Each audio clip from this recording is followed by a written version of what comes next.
saksi pernah mengkonfirmasi saudara pelapor terkait dengan pengetahuan saksi mengenai perselingkuhan tersebut dengan ada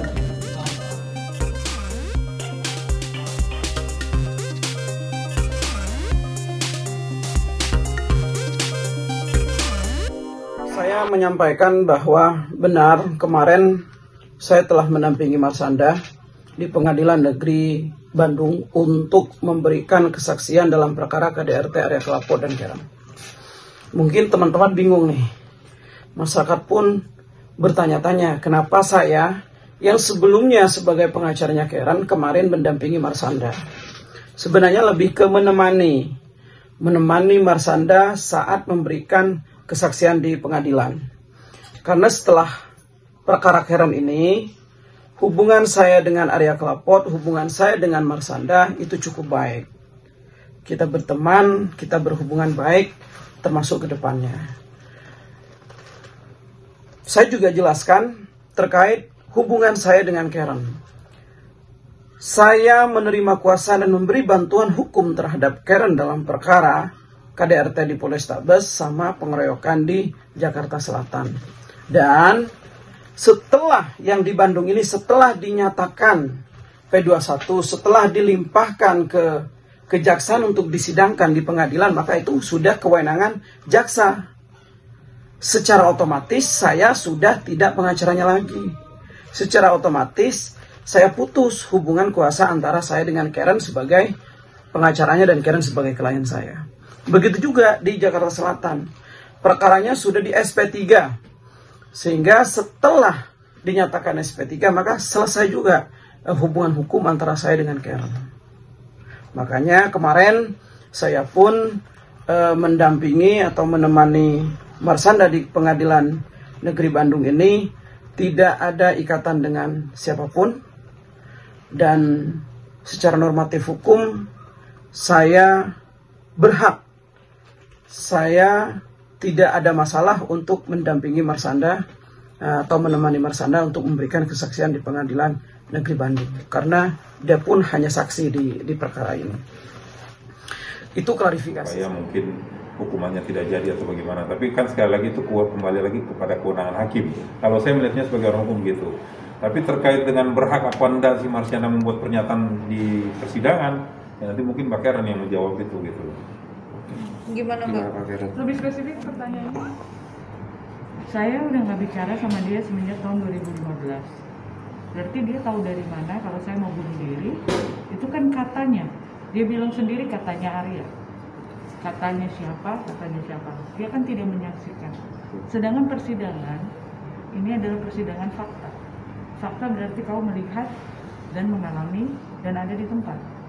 Kalau cuma katanya-katanya, saya bisa bawa orang dong dari pinggir jalan untuk bilang katanya Karen nggak mau bunuh diri, atau Karen nggak melakukan ini, nggak melakukan itu, gitu. Jadi buat saya ini lucu aja. Seolah-olah di dalam rumah tangga ini kan cuma ada 3 orang, ada saya, Arya, dan Zevani. Ya, apa yang saya alami di dalam rumah tangga saya adalah apa yang dialami di dalam rumah tangga saya. Kok sampai orang lain bisa tahu apa yang terjadi, yang sebetulnya apakah benar itu terjadi atau tidak? Apakah dia menyaksikan? Apakah dia mengalami? Apakah dia tahu? Dan katanya kalau saya mengkonsumsi obat-obatan, berarti poin dari dia lebih menguatkan saya karena saya mendapat KDRT psikis. Kalau saya mendapat KDRT psikis, saya pergi untuk bantuan kemana?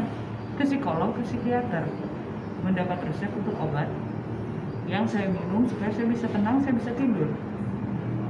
Itu lebih menguatkan lagi kalau KDRT psikis itu sudah terjadi kepada saya semenjak tahun 2015. Sudah lama.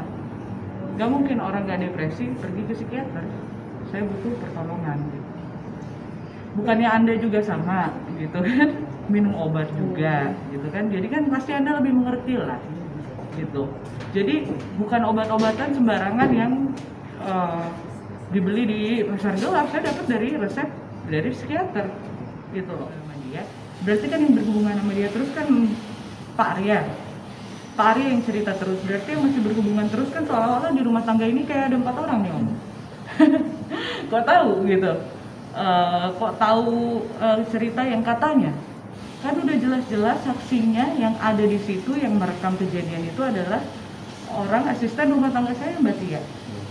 Memang terjadi KDRT di situ. Kalau nggak terjadi KDRT di situ, mana mungkin sampai P21, sampai kejaksaan, sampai pengadilan dong. Gitu loh. Jadi kalau mencegah satu bunuh diri, emangnya Ibu Marsyanda ada di sana menyaksikan apa yang terjadi kepada saya? Coba aja diperagain diperagain gitu di situ. Apa yang terjadi benar-benar kekerasan atau enggak gitu.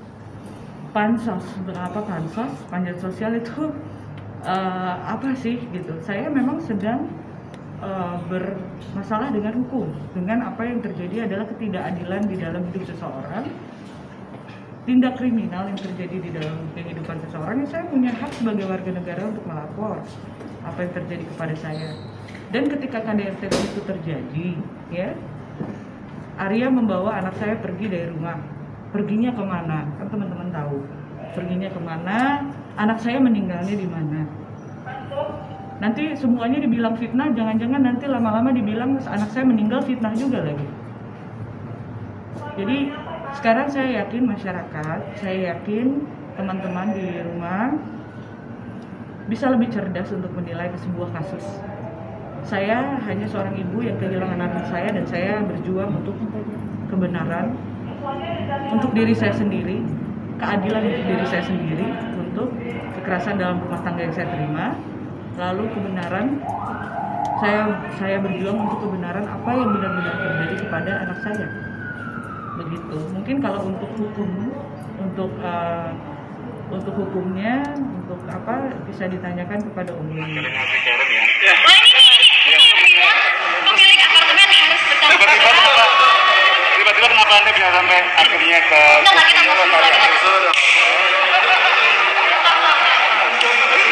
apa ini alasannya ini? Oke, jadi saya luruskan dulu.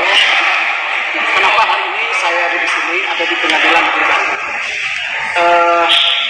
Perlu teman-teman juga ketahui, pengacaranya Arya juga ada di samping saya dan di belakang saya. Saya di sini hanya menemani Putri Caca, artinya mendampingi untuk memberikan semangat dan support, mudah-mudahan sidang lancar hari ini. Itu aja sih. Pokoknya dulu kan pihaknya Karen ya. Seberang gubung kenapa gitu? Alasannya meninggalkan Karen kenapa? Bukan meninggalkan, tapi yang jelas setelah perkara ini P21 dilimpahkan ke kejaksaan, secara otomatis saya sudah tidak lagi pengacaranya. Karena hanya di situ saya menerima kuasa hanya sampai di penyidikan, dan setelah penyidikan dilimpahkan untuk disidangkan, saya bukan pengacaranya. Itu nggak melanggar kode etik pengacara? Saya rasa tidak akan melanggar kode etik pengacara, dan tidak ada salahnya saya berteman dengan keluarga Arya, kenal baik, dan kita sebelumnya juga ketemu, tidak hanya di pengadilan ini. Saya sampaikan minta maaf baik ke Arya, keluarganya, ke Caca juga apabila sebelumnya ada ketersinggungan di antara kita, dan itu aja. Karena saat itu adalah kita dalam melaksanakan proses. Dan selanjutnya, terlepas dari perkara ini, kita ketemu, dan selama tidak dilarang melakukan dan hukum, kenapa tidak kita berteman dengan siapa.